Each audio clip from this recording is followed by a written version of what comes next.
Du bonheur, du bien-être, de la joie, ça vous intéresse, ça intéresse tout le monde dans cette vidéo. 8 conseils pour être plus heureux, c'est tout de suite.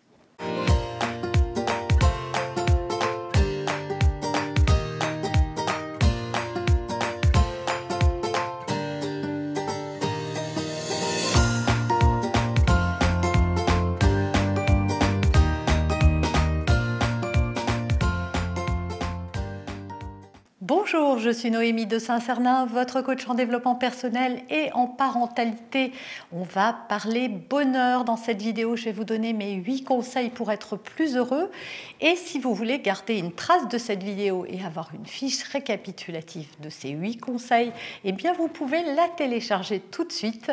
Vous voyez le lien apparaître sur la vidéo, mais également dans sa description et en commentaire. Alors, on voudrait tous plus de bonheur et quand j'ai des nouvelles personnes qui se présentent à moi pour des coachings, d'ailleurs vous êtes nombreux à me demander si j'accompagne, oui, les places sont limitées, je ne prends qu'un certain nombre de personnes en même temps, mais vous allez trouver toutes les informations dans la description de cette vidéo. Vous êtes nombreux à me dire oui, comment on vous joint, comment on vous parle, comment on peut prendre rendez-vous. Voilà, c'est là. Sinon, j'ai un site internet qui porte mon nom. D'ailleurs, sur les vidéos, il y a le lien du site internet qui est écrit, qui porte mon nom et qui est sur cette vidéo. Il vous suffit de cliquer, d'aller dans la fiche contact et puis de poser la question et on vous donnera toutes les informations. Sinon, vraiment, dans la description, vous avez tout. Alors, ce qu'on me demande le plus souvent, voilà, toutes les initiatives qui sont faites en développement personnel quand on se fait accompagner, quand on se fait coacher, sont pour être plus heureux, retrouver plus de bien-être. Mais il y a plein de choses qu'on peut déjà faire qui sont très simples. Donc là, je vous en donne 8. Vous n'êtes pas obligé de tout bouleverser d'un coup, mais essayez de changer des petites choses au fur et à mesure et observez la magie se révéler sous vos yeux. C'est véritablement des choses qui vont vous alléger, qui vont vous permettre de lâcher prise et de vous sentir plus léger et plus heureux dans votre vie. Alors on commence tout de suite par le premier conseil. Ça va être d'oser changer ce qui ne vous rend pas heureux, justement. Je vois trop souvent arriver en coaching des gens qui sont dans une relation toxique, que ce soit personnellement ou au travail, ou alors qui font un métier qu'elles n'aiment pas. Il y a d'autres personnes qui ont dans leur famille des personnes extrêmement toxiques, parfois très proches d'elles, comme les parents. Et c'est difficile, vous allez me dire, de se défaire de ça. Oui, mais on peut quand même arriver à couper des liens et à changer. Il faut oser changer ce qui ne nous rend pas heureux. Alors je sais que ce n'est pas quelque chose qui va se faire du jour au lendemain, ni en claquant des doigts. Mais quand on s'aime assez, est-ce que c'est normal de se faire vivre ce que l'on se fait vivre?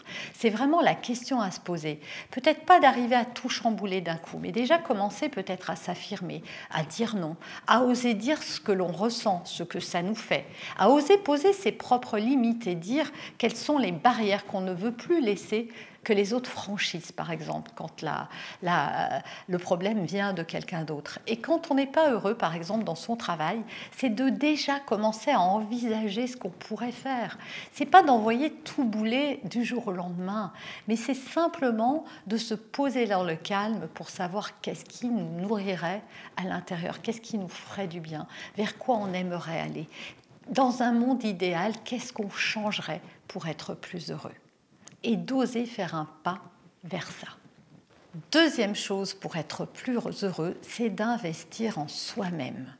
On investit dans des tas de choses, et souvent dans des choses que je jugerais presque inutiles, comme d'avoir le dernier iPhone ou la dernière montre à la mode ou vêtements ou autre. Or, le meilleur investissement que vous pouvez faire sera toujours celui que vous ferez en vous-même. J'ai suivi des tas de formations, je m'enrichis de tas de choses et ça, c'est véritablement une source de connaissances qui véritablement m'ont permis de transformer ma vie.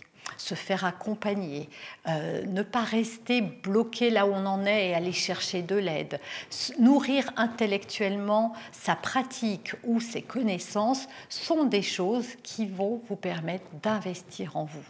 Et si vous investissez en vous et que vous devenez plus puissant, meilleur, confiant, etc., alors votre vie va devenir plus heureuse. Troisième chose, c'est de s'émerveiller des petits bonheurs du quotidien. On attend souvent une grande joie, le Graal, la montagne que l'on vise et on oublie de se satisfaire du chemin. On oublie que sur ce chemin, il y a plein de choses qui déjà vont bien. On reste focalisé trop souvent sur les problèmes ou sur ce qu'on n'a pas encore ou sur ce qu'on voudrait obtenir ou sur ce que les autres ont et pas nous. Et on oublie de voir tout ce qu'on a déjà et que d'autres n'ont peut-être pas, comme la vue, comme l'usage de nos jambes, comme un toit sur la tête, comme de vivre dans un pays en paix. On a des tas de raisons de se réjouir et de s'émerveiller. Regardez les enfants. Si vous voulez être inspiré vraiment, ils s'émerveillent d'un rien, d'un petit bâton, de la lumière qui filtre à travers les volets, de tout et de n'importe quoi. Soyez émerveillés de la vie telle qu'elle est et de votre vie telle qu'elle est déjà. Ça ne veut pas dire qu'il faut s'en contenter, mais ça veut dire qu'il faut déjà reconnaître qu'on a des tas de choses pour être heureux. Quatrième conseil, dans votre vie, il y a trop de place à la rancune, au ressentiment, au regret. Apprenez à pardonner. J'ai déjà fait des vidéos sur le pardon, il y en a plusieurs sur cette chaîne. Je vous invite vraiment, si c'est un sujet qui est compliqué pour vous, à aller les voir pour comprendre ce qu'est le pardon. Parce qu'en fait, quand vous gardez de la rancune ou du ressentiment, où est cette rancune? Où est ce ressentiment? Chez vos ennemis? Chez ceux qui vous ont malmené? Ou à l'intérieur de vous, tel un poison, avec des idées que vous ressassez en permanence? Ne pas pardonner revient à se faire du mal à soi-même. Ce n'est pas un cadeau qu'on fait à l'autre, jamais, mais c'est un cadeau qu'on se fait à soi. Se pardonner, c'est se libérer de son passé, se libérer de ce qui nous a fait souffrir, se libérer de ce qui nous fait mal et que l'on trimballe tel un boulet. Cinquième conseil, évitez d'être dépendant des autres. Voilà. Prenez en main votre propre bonheur. On attend trop souvent que ça vient de l'extérieur, ou qu'on va nous filer un coup de main, ou qu'on va rencontrer enfin la bonne personne, ou ceci, ou cela. Et en fait, comme on est dans l'attente, on est spectateur de sa vie au lieu de devenir acteur. Soyez acteur, prenez votre indépendance, faites les choses, n'attendez pas que le gouvernement vous paye une retraite. Réfléchissez à comment vous pourriez envisager dès à présent d'être épanoui à la retraite ou d'avoir un complément pour votre retraite. N'attendez pas l'aval de quelqu'un ou de quelque chose pour entamer un projet. Allez-y tout seul. Voilà. Soyez indépendant. La dépendance vous créera plus de malheur que de bonheur. Sixième conseil, autorisez-vous à échouer. Ne restez pas focalisé sur ce que vous n'avez pas encore réussi à faire ou que vous avez échoué. Ça ne sert à rien. Retenez la leçon de vos erreurs et avancez et recommencez. Et même si vous devez échouer 40 000 fois, eh bien, c'est pas grave. À chaque fois, vous apprenez quelque chose. À chaque fois, vous vous enrichissez. Ce qui est grave, c'est de commettre sans arrêt la même erreur. Mais de commettre des erreurs, ça fait partie du chemin.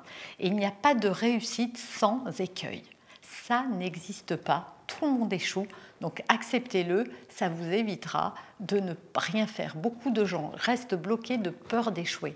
Eh bien, si vous acceptez d'échouer, vous aurez moins peur d'y aller puisque ça sera OK et que vous serez d'accord avec le principe. Osez exprimer ce que vous ressentez au moment où vous le ressentez. Ne gardez pas vos émotions à l'intérieur de vous. Vos émotions ont besoin d'être libérées. Si vous êtes triste, laissez la tristesse s'exprimer. Si vous êtes en colère, laissez cette colère sortir. Analysez-vous, observez ce qui se passe.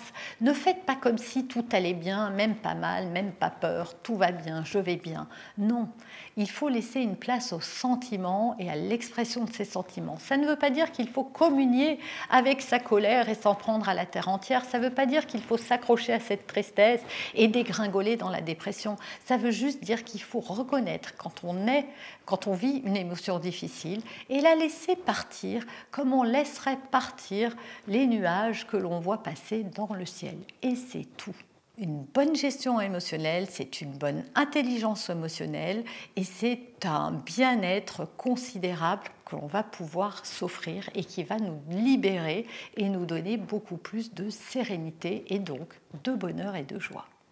Et enfin, huitième et dernier conseil, il est fondamental, c'est bien d'écouter un petit peu les autres, d'avoir leur avis, mais faites attention parce que parfois, à s'en remettre aux autres, c'est leur confier un petit peu notre rêve et certains vont le piétiner. Pourquoi?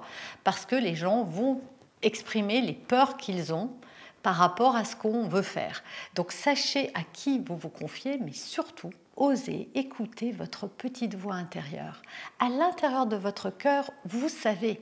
Je vois trop souvent des gens qui me disent « je ne sais pas si je dois faire ci ou ça, je ne sais pas si je dois continuer avec cette personne ou pas, je ne sais pas si je dois rester dans ce boulot ». Et quand je leur demande « et quand tu écoutes ton cœur, ça dit quoi ?»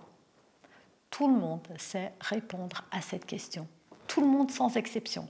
Et pourtant, je vois arriver des gens, ils sont perdus. Ils ont vraiment l'impression d'être dans le flou, de plus savoir. Mais quand, après une séance de coaching, bien sûr, peut-être pas de but en blanc, j'arrive à les faire se poser à l'intérieur d'eux et que je leur pose cette question, la réponse vient immédiatement. Ils savent exactement ce qu'ils doivent faire ou ce qu'ils devraient faire. Est-ce que ça veut dire qu'ils vont le faire? Peut-être pas. Est-ce que ça veut dire qu'à ce moment-là, ils sont prêts à le faire? Peut-être pas. Mais ça veut dire qu'ils savent ce qui est bon pour eux. Et nul au monde ne peut savoir mieux que vous ce qui est bon pour vous. Donc écoutez-vous, faites-vous confiance, écoutez votre petite voix intérieure. Ce qui ne veut pas dire qu'il faut se fermer aux conseils à l'extérieur.